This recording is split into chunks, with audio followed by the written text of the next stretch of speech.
JVM के दो कद्दावर नेताओं ने आज बाबूलाल को बाय बाय बोलकर बीजेपी का दामन थाम लिया।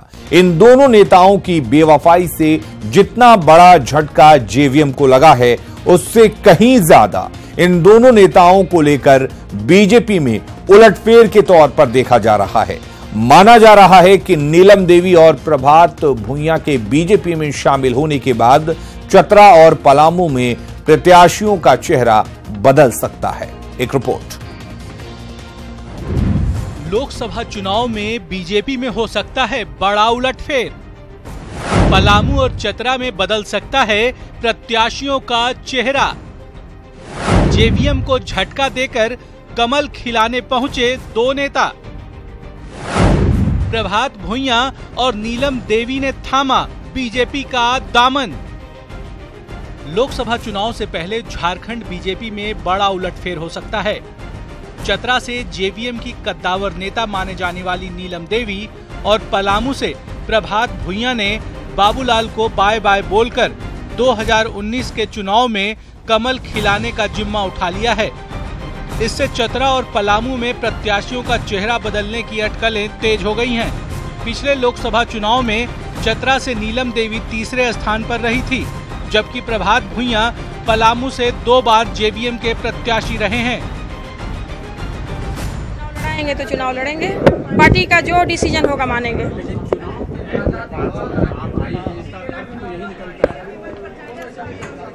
अभी तो बस ज्वाइनिंग ही लिए हैं। चुनाव अगर संगठन का डिसीजन होगा तो चुनाव लड़ेंगे। नहीं, टिकट उकट का कोई दावेदारी नहीं है भैया। पूरी हम निष्ठा और सेवा भाव से काम करने के लिए, एक कर्जकर्ता के रूप में काम करने के लिए हम आए हैं। मैं दोनों नेता और नेत्री जिनकी अगुवाई में सैकड़ों कार्यकर्ता आए हैं और भारतीय जनता पार्टी में सम्मिलित हुए हैं, सबको मैं हृदय से अभिनंदन करता हूं, स्वागत करता हूं। जेवीएम के इन दो नेताओं के बीजेपी में शामिल होने से जहां बीजेपी में टिकट को लेकर चतरा और पलामू से मौजूदा सांसदों की धड़कनें तेज हो गई हैं, वहीं जेवीएम को भी चुनाव से ठीक पहले तगड़ा झटका लगा है, क्योंकि नीलम देवी यादव समुदाय से हैं और स्थानीय होने के नाते चतरा में इनका अच्छा खासा जनाधार है। लिहाजा नीलम देवी के बीजेपी में आने से महागठबंधन को बड़ा नुकसान हो सकता है, लेकिन जेवीएम नेता इसे मानने को तैयार नहीं। उनकी स्थिति खराब हुई है, वे दूसरे दलों के कार्यकर्ताओं के भरोसे चुनाव जीतना चाहते हैं। अब समझ सकते हैं कि जब मोदी जी की इतनी हवा है, इतनी लहर है, फिर दूसरे दलों के कार्यकर्ताओं की क्या जरूरत है। तो उनकी एक संस्कृति है और वे करते रहते हैं और ये चलता रहता है। पार्टी से इससे कोई नुकसान नहीं है। इधर नीलम देवी के बीजेपी में जाने से जेवीएम के साथ साथ महागठबंधन में भी खलबली मची है। आरजेडी के बलवंत कुमार की दलील है कि अगर चतरा सीट आरजेडी के खाते में जाती है तो बीजेपी से मुकाबले के लिए आरजेडी को भी अपनी रणनीति बदलनी होगी और सुभाष यादव की जगह स्थानीय नेता बलवंत कुमार को मैदान में उतारना होगा। समझता हूं अगर बीजेपी लोकल उम्मीदवार खड़ा करती है और आरजेडी को अगर चुनाव जीतना है तो किसी लोकल उम्मीदवार को ही खड़ा करना होगा। कुल मिलाकर नीलम देवी और प्रभात भुइयां के पाला बदलने से जेवीएम को एक तगड़ा झटका लगा है और बीजेपी ने इन दोनों सीटों पर महागठबंधन से बढ़त ले ली है। अब देखना यह है कि आने वाले दिनों में महागठबंधन की नई चाल भारी पड़ती है या फिर जनता के भरोसे सब कुछ छोड़ दिया जाता है। न्यूज 18 के लिए रांची से राजेश कुमार के साथ उपेंद्र की रिपोर्ट। तो लोकसभा चुनाव के लिए झारखंड के रणबांकुरों का ऐलान अब होली के बाद होगा। महागठबंधन के बाद अब एनडीए भी अपने कैंडिडेट्स की घोषणा रंगों के त्योहार के बाद ही करेगा। 22 मार्च को बीजेपी केंद्रीय चुनाव समिति की एक और बैठक होगी, जिसमें झारखंड के उम्मीदवारों पर अंतिम फैसला लिया जाएगा।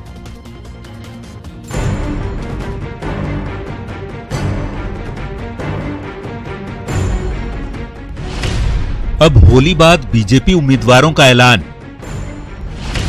दावेदारों की लंबी फहरिस्त होने से फंसा पेंच। 22 मार्च को लोकसभा चुनाव के लिए झारखंड के बीजेपी उम्मीदवारों का ऐलान हो सकता है। कई सीटों पर दावेदारों की लंबी फहरिस्त के चलते पेंच फंस गया है। 22 मार्च को बीजेपी के केंद्रीय चुनाव समिति की एक और बैठक होगी, जिसमें प्रदेश से भेजी गई उम्मीदवारों की सूची और पार्टी की सर्वे रिपोर्ट के आधार पर अंतिम फैसला लिया जाएगा। हम सब लोग को 22 तारीख को फिर से एक बार कोर कमेटी और केंद्रीय चुनाव समिति के साथ बैठना है। मुझे लगता है कि 22 तारीख को इस पर मोहर लग जाएगी। सूत्रों की माने तो रांची से राम टहल चौधरी और दीपक प्रकाश, लोहरदगा से सुदर्शन भगत और दिनेश उरांव, खूंटी से कड़िया मुंडा और नीलकंठ सिंह मुंडा, धनबाद से पीएन सिंह और बिरंची नारायण का नाम रेस में सबसे आगे है। वहीं पलामू से बीडी राम और बृजमोहन राम के साथ ही जेवीएम से बीजेपी में शामिल प्रभात भुइयां का नाम भी जुड़ गया है। जबकि चतरा से सुनील सिंह और प्रदीप वर्मा के अलावा जेवीएम से पार्टी में शामिल नीलम देवी का नाम भी संभावित उम्मीदवारों की सूची में जुड़ गया है। वहीं कोडरमा से रविंद्र राय और नीरा यादव, राजमहल से ताला मरांडी और हेमलाल मुर्मू, दुमका से लुइस मरांडी और रमेश हांसदा, जबकि गोड्डा से निशिकांत दुबे और राज पलिवार, हजारीबाग से जयंत सिन्हा और ए.के. मिश्रा उम्मीदवारों की रेस में शामिल हैं। वहीं जमशेदपुर से विद्युत वरण महतो और सिंहभूम से लक्ष्मण गिलुआ की उम्मीदवारी तय मानी जा रही है। पार्टी जो आदेश दे उस पार्टी के आदेश को तन मन धन से समर्पित होकर पूरा करने का काम करें। देश चाहता है हमारा प्रधानमंत्री कैसा हो, नरेंद्र मोदी जैसा हो। फिर इस बार नरेंद्र मोदी, सिर्फ नरेंद्र मोदी, और उसी के लिए हम लोग काम कर रहे हैं। बीजेपी की सहयोगी आजसू भी गिरिडीह सीट पर 23 मार्च को प्रत्याशी के नाम का ऐलान करेगी। लोकसभा चुनाव को लेकर पार्टी की रणनीति को लेकर आजसू की बैठक हुई, जिसमें गिरिडीह सीट पर प्रचार के लिए बीजेपी के बड़े नेताओं को भी न्योता देने का फैसला लिया गया। आजसू पार्टी गिरिडीह से परचम लहराएगी, साथ ही साथ पूरे 14 लोकसभा में एनडीए गठबंधन का परचम लहरेगा।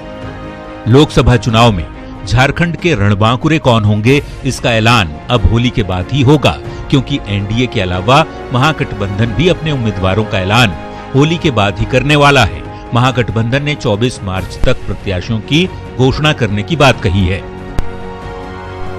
रांची से राजेश कुमार के साथ ब्यूरो रिपोर्ट, न्यूज़ 18।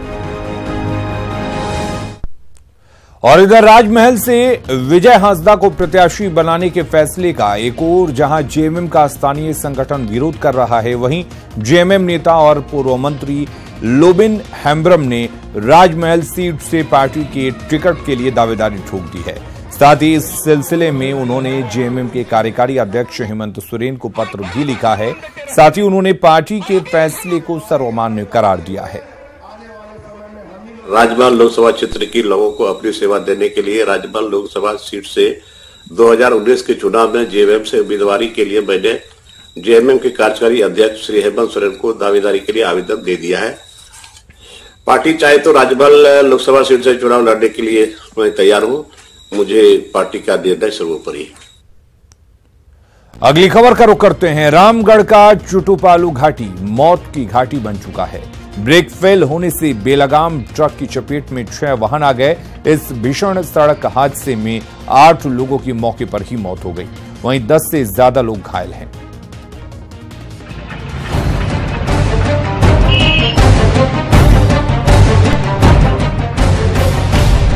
मौत का हाईवे बनता जा रहा पटना रांची एनएच। रामगढ़ में एक बार फिर भीषण सड़क हादसा, 8 लोगों की मौके पर मौत, 10 घायल। दिल को दहला देने वाली ये तस्वीरें रामगढ़ की हैं। मौत का ऐसा मंजर किसी भी इंसान को अंदर तक झकझोर सकता है। कई लाशों के तो चीथड़े उड़ चुके हैं और 3 से 4 शव वाहनों में ही फंसे हैं। बुधवार के दिन चुटुपालू घाटी में ब्रेक फेल होने के चलते रांची से पटना जा रही एक ट्रक ने 6 वाहनों को टक्कर मार दी। इस टक्कर की चपेट में यात्रियों से भरे 2 ट्रैकर भी आ गए और फिर सड़कें खून से लाल हो गईं। मौके पर 8 लोगों की मौत हो गई और 10 से ज्यादा लोग घायल हो गए, जिनका इलाज रांची के रिम्स में चल रहा है। 2 से 3 मरीजों की स्थिति गंभीर है, जिसमें से एक मरीज को अस्थि रोग विभाग में भर्ती कराया गया है, दूसरे को न्यूरो सर्जरी में कराया गया है और एक बच्ची है, उसकी भी स्थिति थोड़ी नाजुक बनी हुई है। इस भीषण सड़क हादसे के कई घंटों बाद भी मौके पर प्रशासन का कोई भी वरीय अधिकारी पहुंचा नहीं। और सिर्फ पुलिस की पेट्रोलिंग पार्टी ही रेस्क्यू कार्य में जुटी रही। 3 से 4 लोगों के शव वाहन में ही फंसे होने के चलते कई घंटे तक रांची पटना 4 लेन हाईवे जाम रहा। घंटों बाद वरीय अधिकारी पहुंचे और फिर फंसे हुए शवों को गाड़ी से बाहर निकाला गया। ट्रक जो आपको सामने नजर आ रहा है 9987, वो पलटी हुई थी पहले से। पलटेसी के माल को अनलोड करने के लिए गाड़ी यहाँ लगी हुई थी इतने, और उसका एक टेकर भी पीछे से आ गया। इतने ही में एक सामने से रांची से आते हुए एक ट्रक जिसका ब्रेक फेल हो गया, वही दोनों टेकर को और उस टेकर को मारते हुए आगे बढ़ गए। रामगढ़ के कुजू में एक ही परिवार के 10 लोगों की सड़क हादसे में मौत के बाद एक बार फिर रांची पटना NH मौत का हाईवे बन गया। चुटुपाली घाटी में आए दिन सड़क हादसे होते रहते हैं और प्राकृतिक खूबसूरती से भरपूर ये घाटी अब अपनी सुंदरता की वजह से कम और मौत की घाटी के नाम से ही ज्यादा जाने जाने लगी है। NH प्रबंधन से कई बार सड़क निर्माण की जांच की मांग की गई, लेकिन अब तक NHAI ने इस पर कोई संज्ञान नहीं लिया। न्यूज़ 18 के लिए रामगढ़ से जयंत के साथ रांची से उपेंद्र की रिपोर्ट। धनबाद जिला कांग्रेस कमेटी के उपाध्यक्ष मनोज सिंह पर एक छात्रा की इज्जत लूटने की कोशिश का आरोप लगाया गया है। छात्रा की शिकायत के बाद मनोज सिंह फरार हो गए हैं। पुलिस उनकी गिरफ्तारी के लिए छापेमारी कर रही है, साथ ही उनके बेटे को हिरासत में लेकर पूछताछ कर रही है। दरअसल मनोज सिंह अपने आवास में हॉस्टल चलाते हैं। हॉस्टल में रहने वाली छात्रा ने ही उन पर इज्जत लूटने की कोशिश का आरोप लगाया है। रात को अपने रूम में अकेले थे, हम यहाँ पे हॉस्टल में रहते हैं। तो वो हॉस्टल का ओनर कल रात में मतलब मेरे खिड़की पे आए और पैसा फेंके थे और फिर मेरा गेट भी लॉक किए। फिर जब हम रोने लगे तो फिर बगल वाली लड़की लोग आई और फिर हम उनके साथ चले गए। ये ओनर है कौन? मनोज सिंह। क्या करते हैं ये? वो नेता है। एक मामला संज्ञान में आया है कि रात को एक लड़का नोक किया था, मनोज नाम करके है। मनोज नाम जी। लड़की बता रही थी कांग्रेस नेता है। ये तो अभी जांच के बाद ही पता चलेगा। क्या हरकत हुई थी मैडम? बस दरवाजा नोक किया है। पैसा भी फेंका उसके कमरे में। और ये तो पैसा का तो अभी कंफर्म नहीं हुआ है, लेकिन नोक किया था। लड़की दरवाजा खोली नहीं। देवघर के साइबर एसपी नेहा बाला के नेतृत्व में SIT ने 8 साइबर अपराधियों को मोहनपुर से धर दबोचा। इनके पास से लैपटॉप, 19 मोबाइल, 6 पासबुक, 4 बाइक और 11,000 रुपए कैश बरामद किया गया। इन अपराधियों ने कई भोले भाले लोगों से लाखों रुपए की साइबर ठगी की और इसके जरिए बड़ी संपत्ति भी अर्जित की। इसकी जानकारी ईडी को भी दी जा रही है। साइबर क्रिमिनल्स को गिरफ्तार किया है, जिससे एक हम लोगों को बरामद जो सामान है, एक डेल का लैपटॉप है, 19 मोबाइल्स हैं, 11,000 नगद हैं, 4 मोबाइल्स मोटरसाइकिल हैं।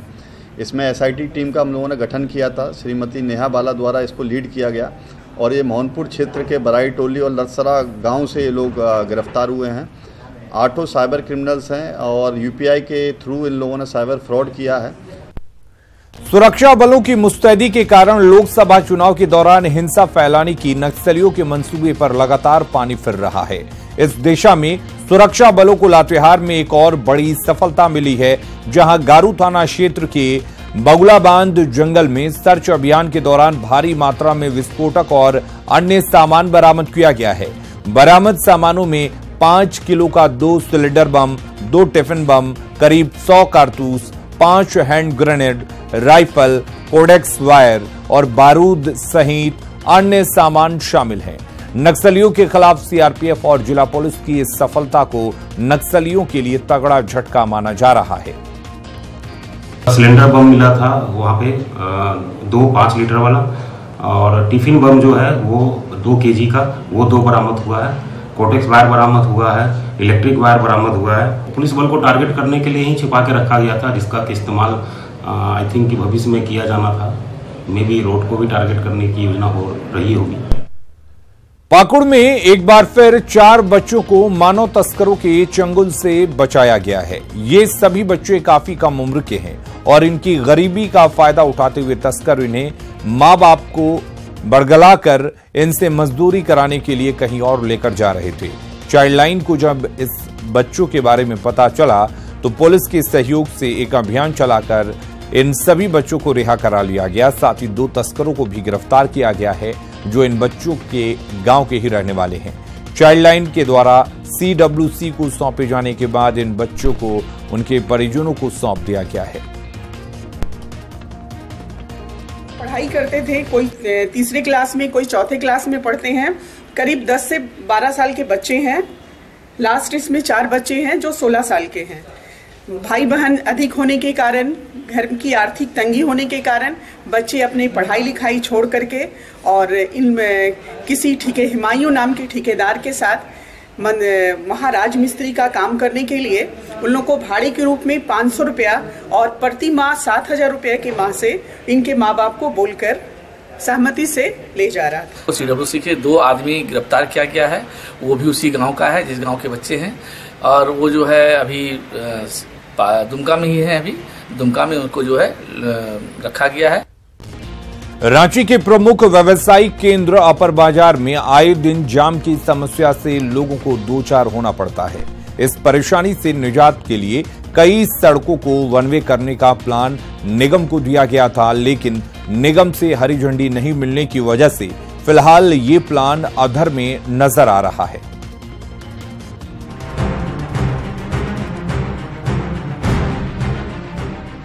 बेहद भीड़ भाड़ और व्यस्ततम इलाकों में शुमार ये रांची का अपर बाजार है, जहां जाम से हमेशा त्राहिमाम मचा रहता है। गाड़ियां तो दूर, पैदल चलना भी दूभर है। जाम की स्थिति से निपटने के लिए कई सड़कों पर ट्रैफिक पुलिस ने वन वे का प्लान तैयार किया है, जिसे अभी तक निगम से हरी झंडी नहीं मिली है। जो प्रस्ताव हम लोग समर्पित किए हैं म्युनिसिपैलिटी के पास में वन वे ट्रैफिक के लिए, उस प्रस्ताव को हम लोग पिछले 1 महीना पहले फरवरी में ही समर्पित कर दिए हैं। अब ये म्युनिसिपैलिटी का पेंडिंग है, चूँकि वन वे घोषित करने के लिए म्युनिसिपल कमिश्नर को ही म्युनिसिपल एक्ट ऑफ झारखंड में अधिकार है घोषणा करने। वहीं ट्रैफिक समस्या से निजात को लेकर वन वे प्लान के अप्रूवल को लेकर रांची के मेयर ने मजबूरियां गिनाई है। कहीं न कहीं उस जगह को वन वे करने के लिए कई समस्याओं से जूझना पड़ेगा, इसलिए एक ट्रैफिक पुलिस ने तो कह दिया है, लेकिन व्यवस्थित करना भी हमारा जिम्मेदारी है। जैसे हम उनको पार्किंग व्यवस्था देंगे तो कहीं न कहीं उस जगह को छोड़ेंगे और वन वे हम कर सकते हैं। फिलहाल अभी लोकसभा चुनाव को लेकर आदर्श आचार संहिता लागू है, जिसका हवाला देकर निगम ने इस मुद्दे को और कुछ दिनों के लिए टाल दिया है। न्यूज़ 18 के लिए रांची से ओम प्रकाश की रिपोर्ट।